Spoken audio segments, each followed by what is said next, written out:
ओम नमो भगवते वासुदेवाय नमः। 16वां अध्याय। परीक्षित की दिग्विजय तथा धर्म और पृथ्वी का संवाद। सूत जी कहते हैं, शौनक जी, पांडवों के महाप्रयाण के पश्चात भगवान के परम भक्त राजा परीक्षित श्रेष्ठ ब्राह्मणों की शिक्षा के अनुसार पृथ्वी का शासन करने लगे। उनके जन्म के समय ज्योतिषियों ने उनके संबंध में जो कुछ कहा था, वास्तव में वे सभी महान गुण उनमें विद्यमान थे। उन्होंने उत्तर की पुत्री इरावती से विवाह किया। उससे उन्होंने जन्मेजय आदि 4 पुत्र उत्पन्न किए तथा कृपाचार्य और आचार्य बनाकर उन्होंने गंगा के तट पर 3 अश्वमेध यज्ञ किए, जिनमें ब्राह्मणों को पुष्कल दक्षिणा दी गई। उन यज्ञों में देवताओं ने प्रत्यक्ष रूप से प्रकट होकर अपना भाग ग्रहण किया था। एक बार दिग्विजय करते समय उन्होंने देखा कि शूद्र के रूप में कलयुग राजा का वेश धारण करके एक गाय और बैल के जोड़े को ठोकरों से मार रहा है। तब उन्होंने उसे बलपूर्वक पकड़कर दंड दिया। शौनक जी ने पूछा, महाभाग्यवान सूत जी, दिग्विजय के समय महाराज परीक्षित ने कलयुग को दंड देकर ही क्यों छोड़ दिया? मार क्यों नहीं डाला? क्योंकि राजा का वेश धारण करने पर भी था तो वह अधम शूद्र ही, जिसने गाय को लात से मारा था। यदि यह प्रसंग भगवान श्री कृष्ण की लीला से अथवा उनके चरण कमलों के मकरंद रस का पान करने वाले रसिक महानुभावों से संबंध रखता हो तो अवश्य कहिए। दूसरी व्यर्थ की बातों से क्या लाभ है? उनमें तो आयु व्यर्थ ही नष्ट होती है। प्यारे सूत जी, जो लोग चाहते तो हैं मोक्ष, परंतु अल्पायु होने के कारण मृत्यु से ग्रस्त हो रहे हैं, उनके कल्याण के लिए भगवान यम का आवाहन करके उन्हें यहाँ शामित्र कर्म में नियुक्त कर दिया गया है। जब तक यमराज यहाँ इस कर्म में नियुक्त हैं, तब तक किसी की मृत्यु नहीं होगी। मृत्यु से ग्रस्त मनुष्यलोक के जीव भी भगवान की सुधा तुल्य लीला कथा का पान कर सकें। इसीलिए महर्षियों ने भगवान यम को यहाँ बुलाया है। एक तो थोड़ी आयु और दूसरे कम समझ। ऐसी अवस्था में संसार के मंद भाग्य विषयी पुरुषों की आयु व्यर्थ ही बीती जा रही है। नींद में रात और व्यर्थ के कामों में दिन। सूत जी ने कहा, जिस समय राजा परीक्षित कुरुजांगल देश में सम्राट के रूप में निवास कर रहे थे, उस समय उन्होंने सुना कि मेरी सेना द्वारा सुरक्षित साम्राज्य में कलयुग का प्रवेश हो गया है। इस समाचार से उन्हें दुख तो अवश्य हुआ, परंतु यह सोचकर कि युद्ध करने का अवसर हाथ लगा है, वे उतने दुखी नहीं हुए। इसके बाद युद्धवीर परीक्षित ने धनुष हाथ में ले लिया। वे श्याम वर्ण के घोड़ों से जुते हुए सिंह की ध्वजा वाले सुसज्जित रथ पर सवार होकर दिग्विजय करने के लिए नगर से बाहर निकल पड़े। उस समय रथ, हाथी, घोड़े और पैदल सेना उनके साथ साथ चल रही थी। उन्होंने भद्राश्व, केतुमाल, भारत, उत्तर कुरु और किम पुरुष आदि सभी वर्षों को जीतकर वहां के राजाओं से भेंट ली। उन्हें उन देशों में सर्वत्र अपने पूर्वज महात्माओं का सुयश सुनने को मिला। उस यशोगान से पद पद पर भगवान श्री कृष्ण की महिमा प्रकट होती थी। इसके साथ ही उन्हें यह भी सुनने को मिला था कि भगवान श्री कृष्ण ने अश्वत्थामा के ब्रह्मास्त्र की ज्वाला से किस प्रकार से उनकी रक्षा की थी। यदुवंशी और पांडवों में परस्पर कितना प्रेम था तथा पांडवों की भगवान श्री कृष्ण में कितनी भक्ति थी। जो लोग उन्हें ये चरित्र सुनाते, उन पर महामना राजा परीक्षित बहुत प्रसन्न होते। उनके नेत्र प्रेम से खिल उठते।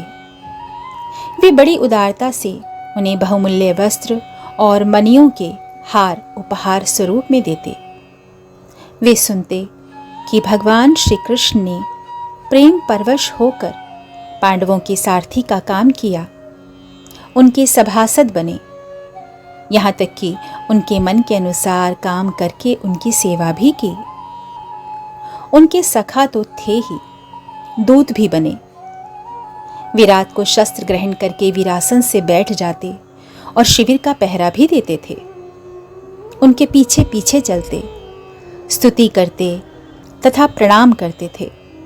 इतना ही नहीं, अपने प्रेमी पांडवों के चरणों में उन्होंने सारे जगत को झुका दिया। तब परीक्षित की भक्ति भगवान श्री कृष्ण के चरण कमलों में और भी बढ़ जाती।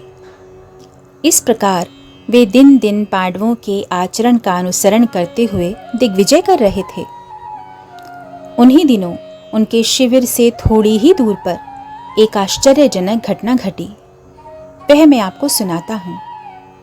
धर्म बैल का रूप धारण करके एक पैर से घूम रहा था। एक स्थान पर उसे गाय के रूप में पृथ्वी मिली। पुत्र की मृत्यु से दुखिनी माता के समान उनके नेत्रों से आंसुओं के झरने झर रहे थे। उनका शरीर श्रीहीन हो गया था। धर्म पृथ्वी से पूछने लगा। धर्म ने कहा, कल्याणी, कुशल से तो हो ना? तुम्हारा मुख कुछ कुछ मलिन हो रहा है। तुम श्रीहीन हो रही हो। मालूम होता है तुम्हारे हृदय में कुछ न कुछ दुख अवश्य है। क्या तुम्हारा कोई संबंधी दूर देश में चला गया है जिसके लिए तुम इतनी चिंता कर रही हो? कहीं तुम मेरी तो चिंता नहीं कर रही हो कि अब इसके 3 पैर टूट गए, एक ही पैर रह गया है। संभव है तुम अपने लिए शोक कर रही हो कि अब शूद्र तुम्हारे ऊपर शासन करेंगे। तुम्हें इन देवताओं के लिए भी खेद हो सकता है जिन्हें अब यज्ञों में आहुति नहीं दी जाती, अथवा उस प्रजा के लिए भी जो वर्षा न होने के कारण अकाल एवं दुर्भिक्ष से पीड़ित हो रही है। देवी, क्या तुम राक्षस सरीखे मनुष्यों के द्वारा सताई हुई अरक्षित स्त्रियों एवं आर्त बालकों के लिए शोक कर रही हो? संभव है विद्या अब कुकर्मी ब्राह्मणों के चंगुल में पड़ गई है और ब्राह्मण विप्रद्रोही राजाओं की सेवा करने लगे हैं, और इसी का तुम्हें दुख हो। आज के नाम मात्र के राजा तो 16 आने कलयुगी हो गए हैं। उन्होंने बड़े बड़े देशों को भी उजाड़ डाला है। क्या तुम उन राजाओं या देशों के लिए शोक कर रही हो? आज की जनता खान पान, वस्त्र, स्नान और स्त्री सहवास आदि में शास्त्रीय नियमों का पालन ना करके स्वेच्छाचार कर रही है। क्या इसके लिए तुम दुखी हो? मां पृथ्वी, अब समझ में आया।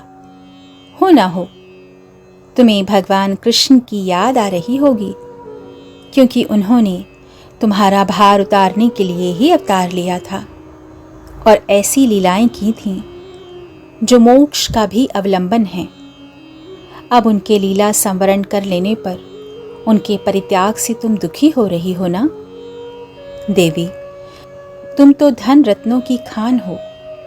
तुम अपने क्लेश का कारण, जिससे तुम इतनी दुर्बल हो गई हो, मुझे बतलाओ।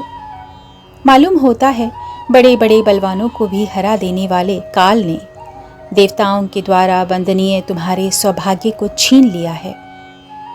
पृथ्वी ने कहा, धर्म, तुम मुझसे जो कुछ पूछ रहे हो वह सब स्वयं जानते हो।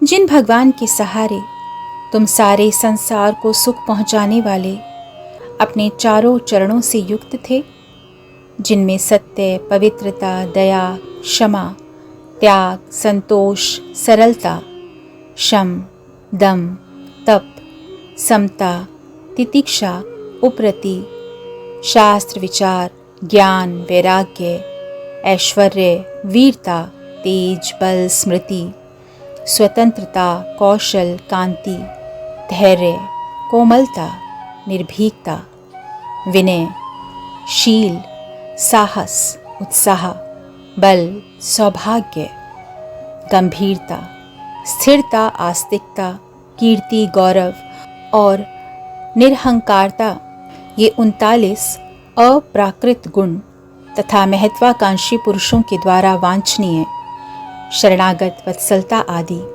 और भी बहुत से महान गुण उनकी सेवा करने के लिए नित्य निरंतर निवास करते हैं। एक क्षण के लिए भी उनसे अलग नहीं होते। उन्हीं समस्त गुणों के आश्रय सौंदर्य धाम भगवान श्री कृष्ण ने इस समय इस लोक से अपनी लीला संवरण कर ली और यह संसार पाप में कलयुग की कुदृष्टि का शिकार हो गया है। यही देखकर मुझे बड़ा शोक हो रहा है।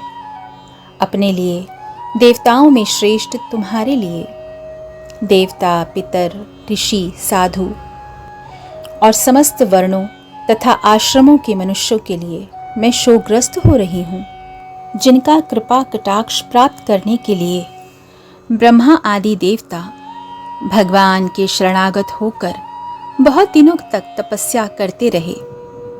वही लक्ष्मी जी अपने निवास स्थान कमलवन का परित्याग करके बड़े प्रेम से जिनके चरण कमलों की सुभग छत्र छाया का सेवन करती हैं, उन्हीं भगवान के कमल, वज्र, अंकुश, ध्वजा आदि चिन्हों से युक्त श्री चरणों से विभूषित होने के कारण मुझे महान वैभव प्राप्त हुआ था और मेरी तीनों लोकों से बढ़कर शोभा भी हुई थी।